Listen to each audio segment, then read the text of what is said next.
My mother-in-law didn't know I was paying $5,600 a month in rent. She told me to move out so her oldest son and his wife could start a family. The next day, I called movers and packed everything I owned. Suddenly, she was terrified. I am Emma. I live in a rented house that costs $5,600 a month, located between my daily commute to work and the school Daniel once said was right for our family's future. Everything in the house fits just right. Enough for a stable life. Enough that I do not have to calculate every meal or every trip to the gas station. I am the one who transfers the rent each month. The familiar number appearing regularly in my banking app and then disappearing from my mind right after. Because in this house, that fact has never been spoken aloud. Margaret, my mother-in-law, began visiting more often after I learned that Richard was having trouble. She walked into the house with the familiar air of someone who believed she had the right to comment, to judge, to arrange things. She often stood in the middle of the living room, glanced around, and then let fall remarks that sounded light but left a heavy feeling behind. "This house exists because of Daniel," she said, her voice full of pride. "My son worked so hard to secure this place." Daniel heard her, gave a faint smile, and said nothing. That silence repeated itself so many times that I realized it had become a habit.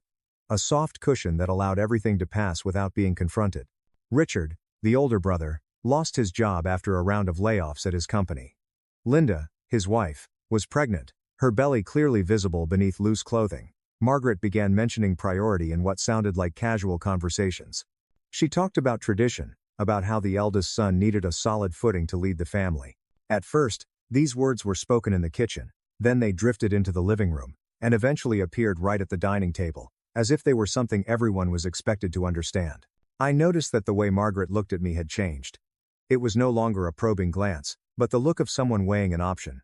Daniel remained silent. He avoided my eyes whenever his mother mentioned Richard, Linda, and the need for a stable place to start over. I wondered whether he had ever considered that I was the one paying for that stability, or whether he had simply grown used to letting everything move along in the most comfortable way for him. That dinner unfolded in a strange atmosphere. Margaret sat across from me and set her spoon down after a few scattered remarks. She looked straight at me, her expression so calm it made me feel cold. "Emma, you should move out," she said evenly. "Let Richard and Linda start building their family. You are still young. You can begin again." The words landed on the table like a heavy object, making no loud sound but stopping everything all the same.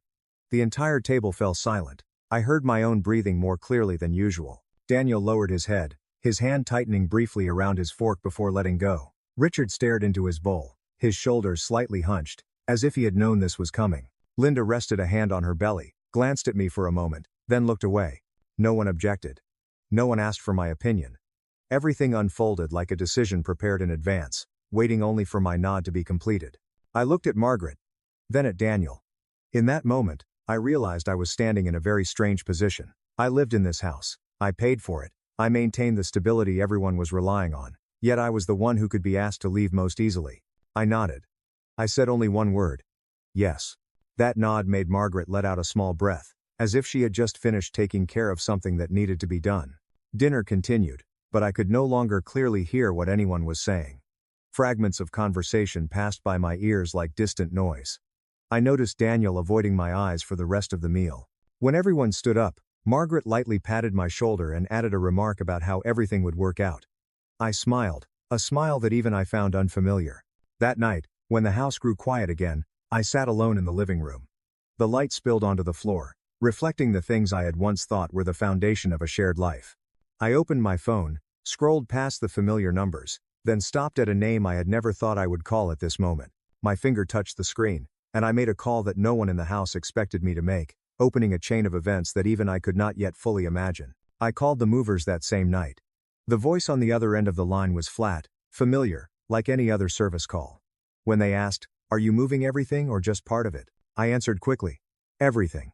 I heard the sound of keys tapping, the schedule confirmed, the time locked in. The call ended cleanly, with no extra questions and no room for hesitation. The next morning, I started packing. Small items went first, then books, paperwork, and the things I used every day. Each box was sealed and clearly labeled. I worked in silence, with a steady rhythm, like a habit I had practiced for years. The house slowly changed, not loudly, but unmistakably, drifting away from what had once felt familiar. Daniel stepped into the living room while I was bent over, stacking the last pile of files.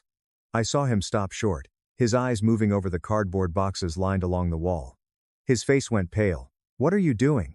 he asked, his voice lower than usual. I looked up at him, met his eyes, and said, "I'm doing exactly what your mother wants." Daniel stood still for a few seconds, then moved closer. He said I was overreacting, that everything could still be discussed, that his mother had spoken out of anger. His voice grew urgent, then dropped. I saw fear in his eyes, a very specific fear, not that I was hurt, but that this house could slip out of his hands faster than he had expected. He took out his phone, stepped onto the balcony, and called Margaret. I caught fragments of his voice as he tried to stay calm, then I clearly heard her voice coming through the speaker. "If she wants to move, let her move. Who does she think she's threatening?" The words cut through the quiet morning, dry and final. Daniel stood with his back to me, his shoulders stiffening, then he ended the call. I went on packing. Each time the tape sealed another box, I felt something inside me closing as well. Daniel paced through the house, looking at the familiar corners as they gradually emptied. He said a few more things, then fell silent. This silence was different from before, heavier, like a hollow space that was not easily filled. By midday, the tension hung thick in the air. I carried a stack of documents to the table and arranged them neatly. Everything related to the house, contracts, and receipts, was placed carefully in one corner. I worked slowly, as if preparing for something that required absolute precision. Daniel noticed the papers but did not ask about them. In the afternoon, I heard a car stop in front of the house. Margaret appeared at the door, her walk familiar, her gaze familiar. She stepped into the living room and then froze. The stacks of boxes along the walls brought her to a halt. She looked from one box to another, then at me. No one spoke for the first few seconds. Margaret moved closer to the table where the documents lay neatly arranged. She picked up the top sheet, flipped it over, and her eyes lingered for a long moment. I saw it clearly, the instant when the confidence that usually sat on her face faltered. Daniel stepped closer and stood beside her, as if waiting for a reaction. Margaret read slowly, one line at a time. Her hand trembled slightly, even as she tried to keep herself composed. The room was so quiet that I could clearly hear the rustle of paper. When she looked up, her eyes were no longer as sharp as before. She looked at me, then at Daniel, then back down at the page. I stood still, offering no explanation, saying nothing more. Everything I needed to say was already on the table. Margaret took a deep breath, her hand tightening around the paper. She read the first line again, as if to make sure she was not mistaken. There, in the space where the signer's name appeared, was my name. The paper in Margaret's hand trembled slightly. The lease agreement lay neatly in front of her, my name clearly printed in the section for the signing party. The lines of text were orderly and dry, yet in that moment, they carried a weight that made the room feel compressed. I saw her eyes move quickly down to the payment history, month after month in sequence, the same number repeating, $5,600, steady, exact, not a single dollar missing. Margaret spun toward Daniel. Her voice shook, sharp and biting. "You let your wife pay for this?" The question landed like a slap, not aimed at me, but at the son she had always believed to be the pillar. Daniel stood frozen, his lips parting, then closing again. He stared at the floor, as if searching for an answer he had been avoiding for a long time. Margaret did not wait for him to speak. She turned to me, her tone shifting rapidly from shock to suspicion, from suspicion to accusation. "Why did you hide your money?" she asked. As if I had committed a serious offense. I looked straight at her, a chill spreading from my chest up to my throat, and said slowly, each word clear, "I did not hide anything. I was simply never asked with respect." The words hung in the air. Daniel lifted his head to look at me, his eyes tangled with confusion and fear. I could see that he was facing a truth he had kept postponing, that his silence was no longer a solution, but had become the problem. The door behind us opened, and Richard and Linda walked in. Linda noticed the boxes first, then the table where Margaret was holding the contract. Her tone changed immediately, much softer. "Emma has worked so hard," Linda said, one hand resting on her belly, her gaze meant to soothe. Richard stood behind her without speaking, his eyes moving from me to Daniel, then lingering for a long time on the stack of papers on the table, as if calculating something. Margaret still did not take her eyes off the contract. She flipped through a few more pages, as if hoping to find some detail that could reverse the situation. Nothing changed. Everything was clear, too clear. Daniel stepped closer, his voice lowered. "Mom, I was going to tell you, but..." His sentence stopped halfway, not strong enough to become an explanation. I took a deep breath. I knew that if things ended here, everything would revolve around who paid the rent, and I would continue to be seen as someone who had done something wrong. I spoke up, my voice calmer than I expected. "It's not just the rent," I said. The entire room seemed to freeze. I went on. Most of the support this family has received over the years has also come from me. Linda let out a very small sound. Richard frowned. Margaret snapped her head up to look at me, her eyes showing confusion for the first time. Daniel turned toward me, as if this were the first time he had truly heard those words spoken out loud. I did not list details or dwell on them. I stated the truth in the briefest way possible. The times I helped, the transfers, the moments when Daniel said, "I'll handle it," and everything was still taken care of. I realized then that my former silence had unintentionally shielded many people, and now that the silence was broken, everyone was left unsettled. Margaret sat down in the chair, her hand resting on the edge of the table, her fingers tightening. She looked at me, then at Daniel, then at Richard.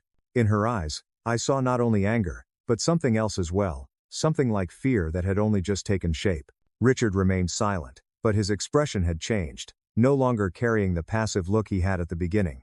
No one said another word for the next few seconds. The air felt thick and heavy. I could clearly hear my own heartbeat, steady and slow. I knew I had just crossed a line I had never dared to cross before.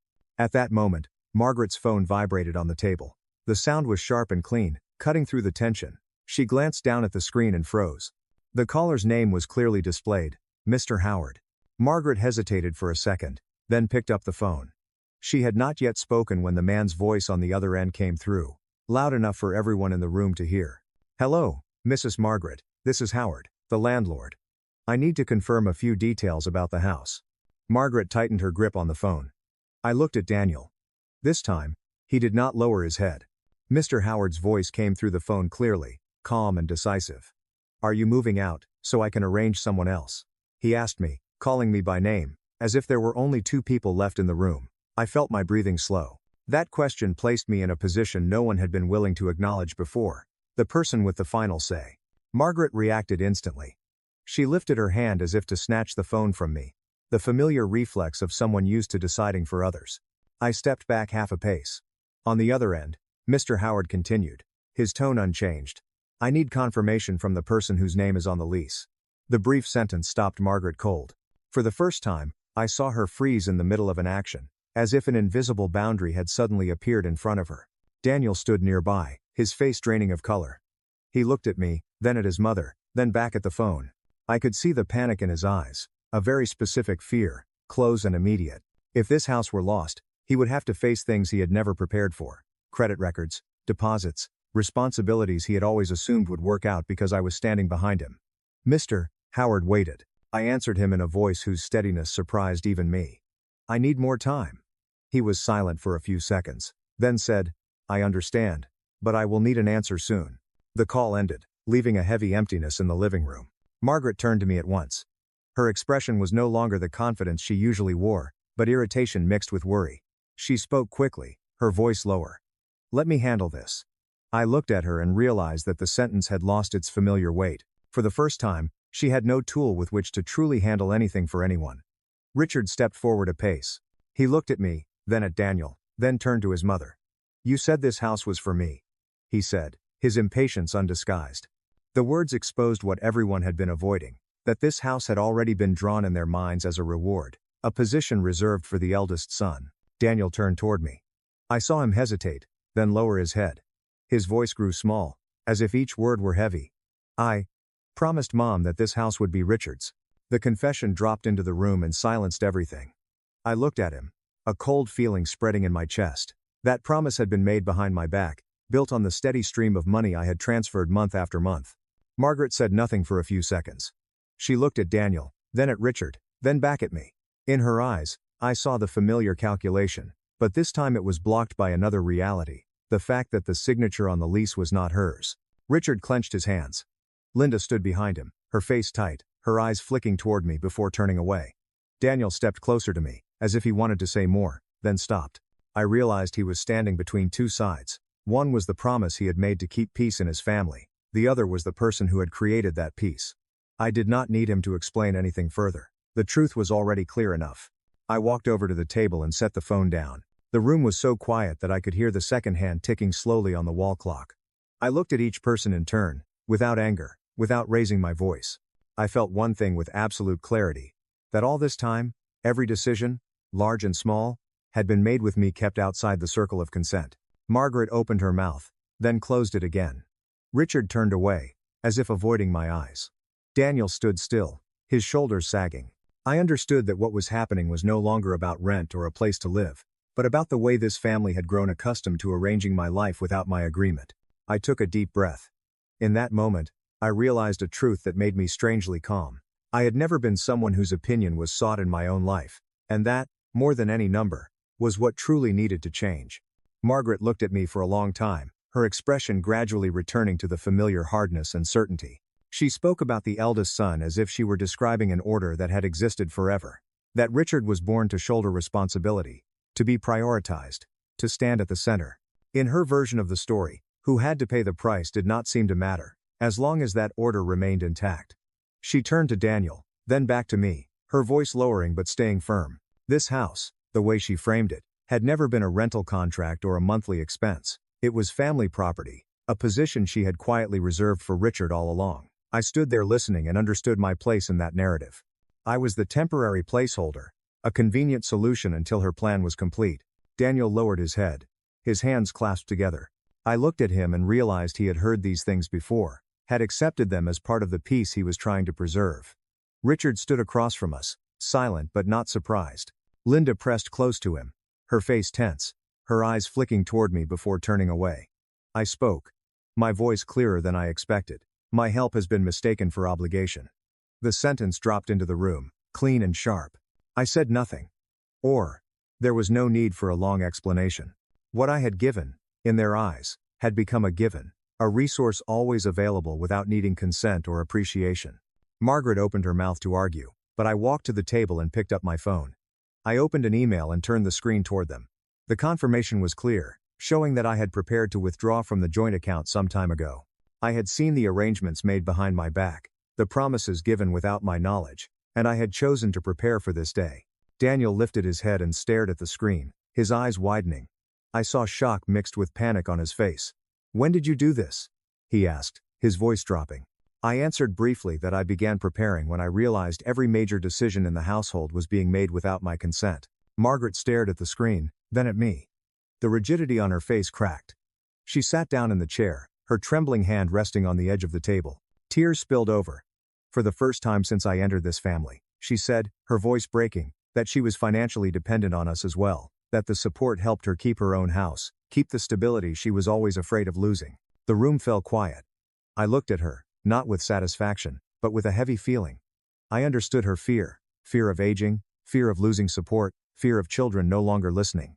But I also understood that fear had been placed on my shoulders like a burden I had never agreed to carry. Daniel stepped closer to his mother and put a hand on her shoulder. Richard remained where he was, his irritation no longer hidden.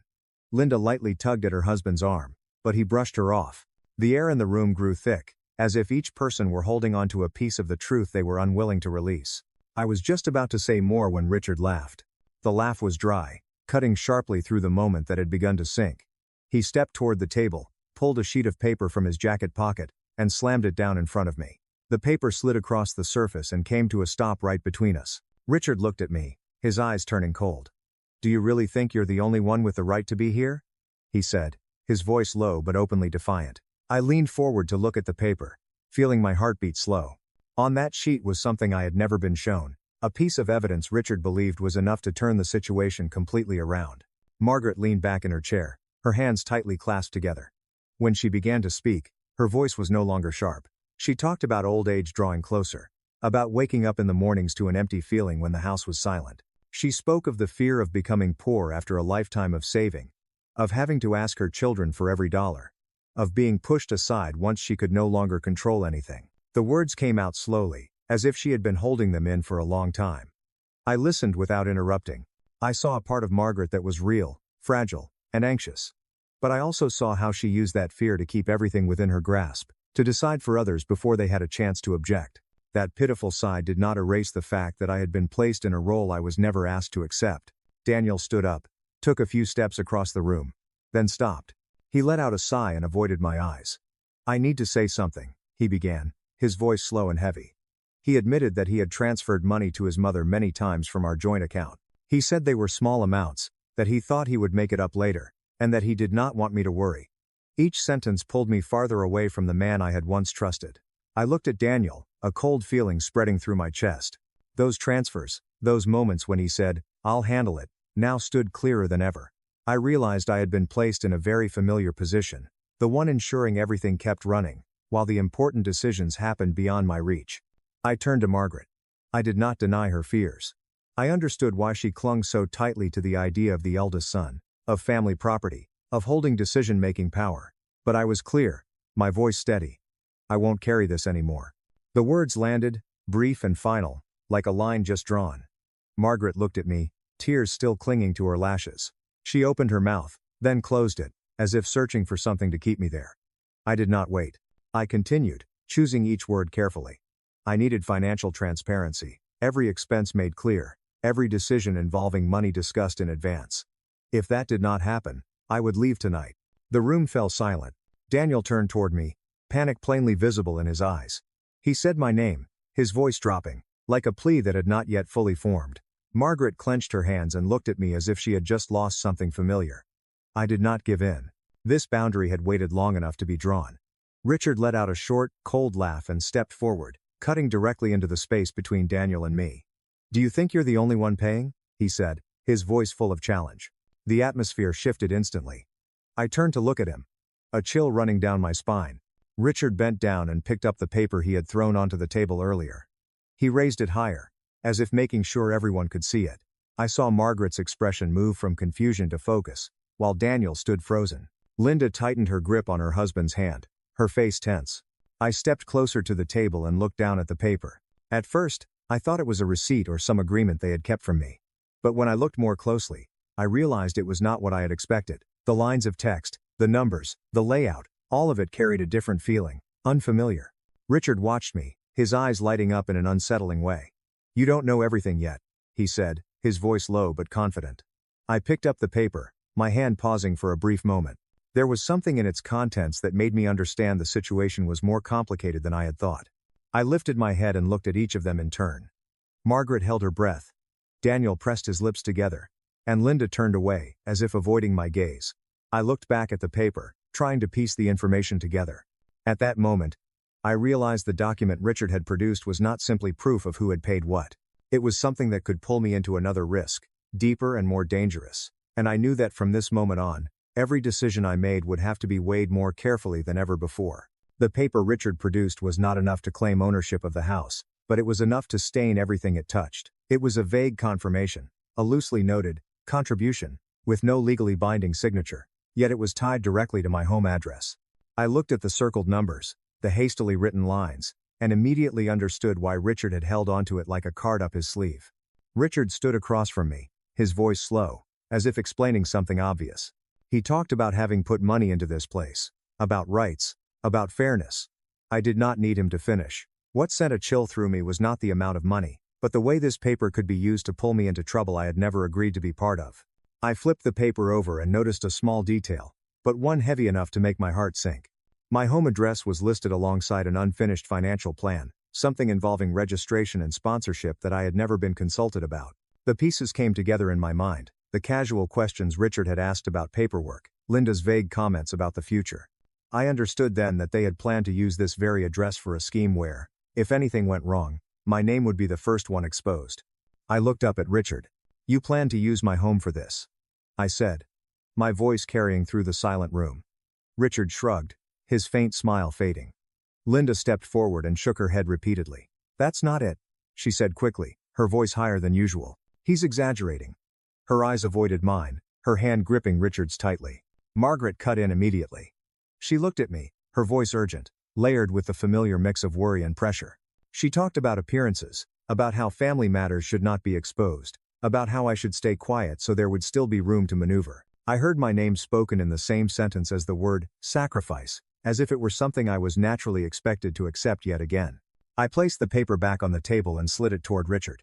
I looked at each of them, Linda struggling to stay composed, Margaret waiting for me to give in, Richard waiting for me to make a mistake. I realized this moment had gone far beyond the question of who paid the rent. This was the point where I had to choose between keeping the peace for others and protecting myself. "This is a rental house," I said, my voice low but clear. The room went still. I continued, placing each word carefully. "But my self-respect is not for rent. The sentence did not need repeating. It stood there, firm and cold, leaving no room for negotiation. Daniel, who had been standing still all this time, finally stepped forward.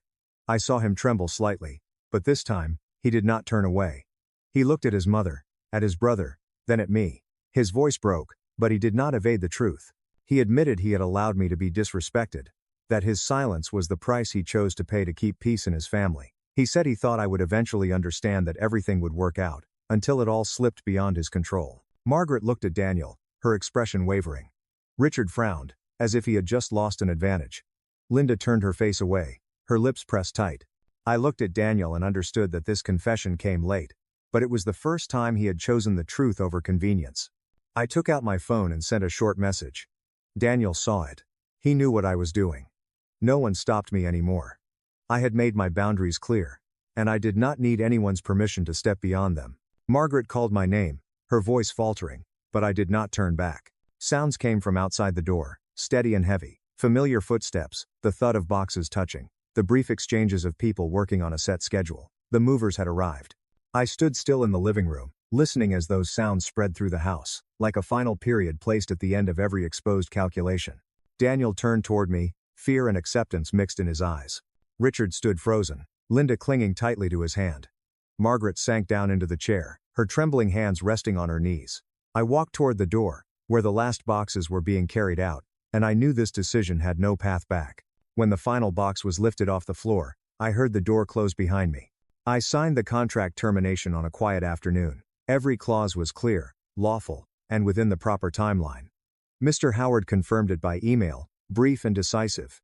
When I sent off the final signature, I knew that from that moment on, that house would no longer be a place anyone could simply walk into and claim as an assumed right. His message followed shortly after, confirming the handover schedule. I read it once more and set my phone down. I understood exactly what this meant. No one could step in to replace me. There was no gap to maneuver. No temporary fix. The stability Daniel's family had relied on was officially closed off, quietly but conclusively. Daniel called me that evening. His voice was hoarse, slower than usual. He did not talk about his mother, or about Richard. He talked about himself. He admitted that for the first time, he was facing consequences he had always let me carry. He did not ask me to come back. He said he needed time to fix the things he had avoided for too long. I listened without interrupting and noticed the difference in his tone. No longer the rush to find a quick solution, but the caution of someone who understood that some things could not be repaired with a single apology. When he said he wanted a chance, I asked him what he planned to do differently. He was silent for a moment, then said he would start with transparency, even if that meant confronting his own family. Margaret did not call me in the first few days. I heard that she was struggling with financial issues she had never had to handle directly before. Decisions that had once been made out of habit now required her to ask, to wait, to consider. I did not feel pleased about that, but I understood that this was the first time she was learning how to live without relying on someone else's silence. A week later, she sent me a short message. She did not apologize in the way I had once imagined. She said she had thought a great deal, that she realized she had grown used to deciding for others, used to treating help as something automatic. The message ended with a simple line that she would respect the boundaries I had set. I read it and did not reply right away. Some words need time to be fully understood. Richard and Linda moved elsewhere. I heard that their plans had been put on hold, that they were forced to find an option within their own means. I did not ask for details. From that point on, their story was no longer within my responsibility, and that realization brought me a lightness I had never felt before. Daniel and I met again after some time. We talked in a neutral space, without old walls or old habits surrounding us. He told me what he was doing to stand on his own, from reorganizing his finances to speaking directly with his mother and his brother.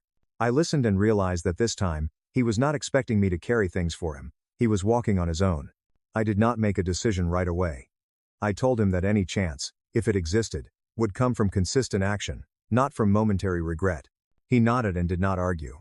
In that moment, I saw clearly that this relationship, whether it continued or ended, could never return to what it once was.